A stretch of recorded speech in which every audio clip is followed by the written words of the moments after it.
History of science సంబంధించి Gora science సెంటర్లో శాస్త్రజ్ఞులు వారు పరిశీలించిన విషయాలు, వాళ్ళు కనుగొన్నవి, గమనించినవి అన్నీ కూడా ఈ పోస్టర్స్ రూపంలో మనం తెలియజేయడం జరుగుతోంది.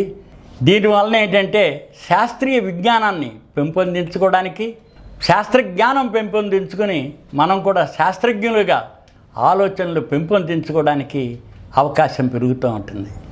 ఈరోజు మనం ఇక్కడ గమనించినట్లయితే ఇది లోడ్ స్టోన్ అంటారు, సూదెంట్ రాయి అంటే అయస్కాంతము, మ్యాగ్నెట్స్ అంటారు.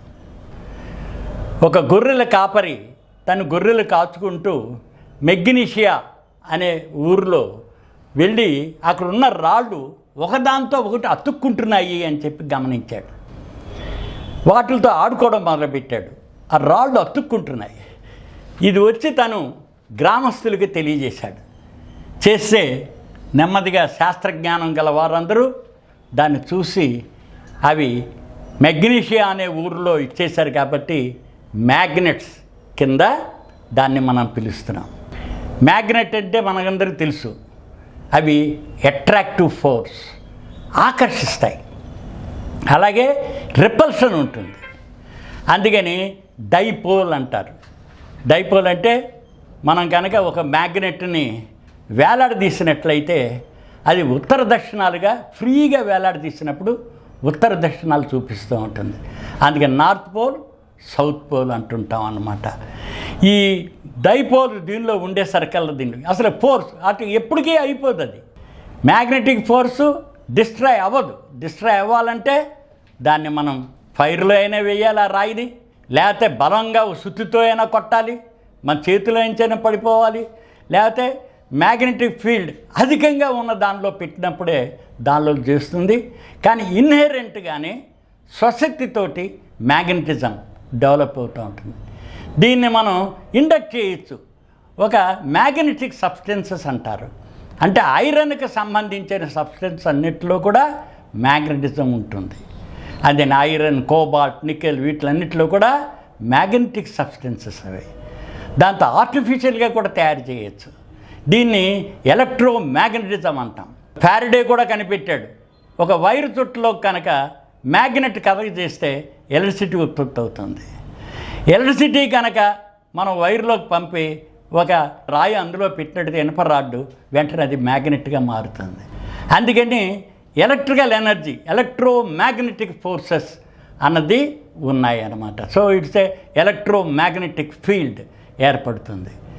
దీనికి ఆ గుణం, లక్షణం ఎలా వచ్చింది అంటే ఆ సబ్స్టెన్సెస్లో ఉన్న యాటమ్స్, అటామిక్ స్ట్రక్చర్, అణు నిర్మాణం, ఆ అణు నిర్మాణం దానిలో ఒక సిస్టమేటిక్గా కనుక చేసినట్లయితే డైపోల్గా ఏర్పడంటే ఆ అణువుకే నార్త్ సౌత్ కూడా ఉంటాయన్నమాట. అవి ఒక సిస్టమేటిక్ అరేంజ్మెంట్ పెట్టినప్పుడు మ్యాగ్నెటిక్ ఫీల్డ్ తయారవుతుంది. వాటి స్ట్రెంగ్త్ పెంచితే మ్యాగ్నెట్ యొక్క స్ట్రెంగ్త్ పెరుగుతుందన్నమాట. అందుకని ఈ మ్యాగ్నెట్స్ అన్నది మ్యాగ్నెటిక్ అణు అరేంజ్మెంట్, అటామిక్ స్ట్రక్చర్ ద్వారా మ్యాగ్నెట్స్. ఇవి అనంతం, ఎప్పటికీ నశించవు. ఆ మ్యాగ్నెట్ అందులో ఉంటుంది. దాని ఎనర్జీ ఎక్కడికి పోదు, మ్యాగ్నెటిక్ ఎనర్జీ. అయితే డిస్ట్రాయ్ అయ్యేది మాత్రం ఈ రకంగా మనం డిస్ట్రాయ్ చేస్తే అది పోగొట్టుకుంటుంది. అందుకనే ఇప్పుడు మనం వాడే ఎలక్ట్రిసిటీ రోజు చూస్తున్నాం. ఒక వైరు చుట్టూ మ్యాగ్నెట్ కానీ మ్యాగ్నెట్ చుట్టూ వైర్ కానీ తిప్పినట్లయితే కరెంట్ ఉత్పత్తి అవుతూ ఉంటుంది. కానీ అందులో ఉన్న మ్యాగ్నెట్ మాత్రం ఏం చేయదు రోల్, అది అలాగే ఉంటుంది ఆ మ్యాగ్నెట్. మరి ఎక్కడి నుంచి వచ్చింది ఎలక్ట్రిసిటీ అంటే మనం ఒక వైర్ చుట్టను కానీ లేకపోతే మ్యాగ్నెట్ని కానీ తిప్పేది ఎక్స్టర్నల్ ఫోర్స్, బయట నుంచి తిప్పుతున్నాం. బయట నుంచి తిప్పుతున్నాం కాబట్టి energy neither be created not destroyed అంటారు. అంటే ఫామ్ మారుతుంది. అందుకని మన మెకానికల్ ఎనర్జీ వైరు చుట్టులో మ్యాగ్నెట్ తిప్పబట్టి ఎలక్ట్రికల్ ఎనర్జీగా మారింది. అందుకని ఎలక్ట్రికల్ ఎనర్జీ అంతా మనకి ఈ మెకానికల్ ఎనర్జీ నుంచి వచ్చింది. ఇందులో మ్యాగ్నెట్ ఒకటి, దాంతో వైర్ ఒకటి వైటల్ రోల్ ప్లే చేసినాయి. దీని అంతటికి ఇన్వెన్షన్ అంతా మెగ్నీషియా అనే ఊరిలో మ్యాగ్నెట్ని కనిపెట్టడం. అందుకని ఎప్పుడైతే మ్యాగ్నెట్ని వాళ్ళు ఐడెంటిఫై చేశారో దానిలో ఉన్న లక్షణాలన్నీ స్టడీ చేసినప్పుడు మనకు కనిపిస్తూ ఉంటుంది. ముఖ్యంగా మ్యాగ్నెటిక్ సబ్స్టెన్స్. అందుకనే అది ఒక సబ్స్టెన్స్ మ్యాగ్నెట్ అవునా కాదా అన్నది దానికి 2 గుణాలు ఉన్నాయి, ఆకర్షించడం, వికర్షించడం. దేన్నైనా ఆకర్షిస్తుంది, కానీ మ్యాగ్నెట్ అయితేనే దాన్ని వికర్షిస్తుంది అన్నమాట. అందుకని ఒక సబ్స్టెన్స్, ఒక మ్యాగ్నెట్, అది మ్యాగ్నెట్ అని తెలుసుకోవడానికి దానికి వికర్షణ శక్తి ఉన్నప్పుడు అది మాత్రమే మ్యాగ్నెట్గా ఉంటుంది, లేకపోతే అది మ్యాగ్నెటిక్ సబ్స్టెన్స్గా ఉంటుంది. ఈ రకంగా మ్యాగ్నెట్స్ శాస్త్రజ్ఞులు వాళ్ళు కనుక్కున్న విధానం నుంచి మనం ఈరోజు ఎలక్ట్రిసిటీ ఉత్పత్తి చేసుకున్నా, లేకపోతే ఎన్నో ఎలక్ట్రానిక్ ఎక్విప్మెంట్ తయారు చేసినా, దాంతో ఎలక్ట్రోమాగ్నెటిక్ వేవ్ ద్వారా రేడియో ఇవన్నీ మనం పంపిస్తూ ఉన్నా, మొట్టమొదటి రోజుల్లో శాస్త్రజ్ఞులు కనుక్కున్న ఆ మ్యాగ్నెట్ నుంచే నాంది పలికింది.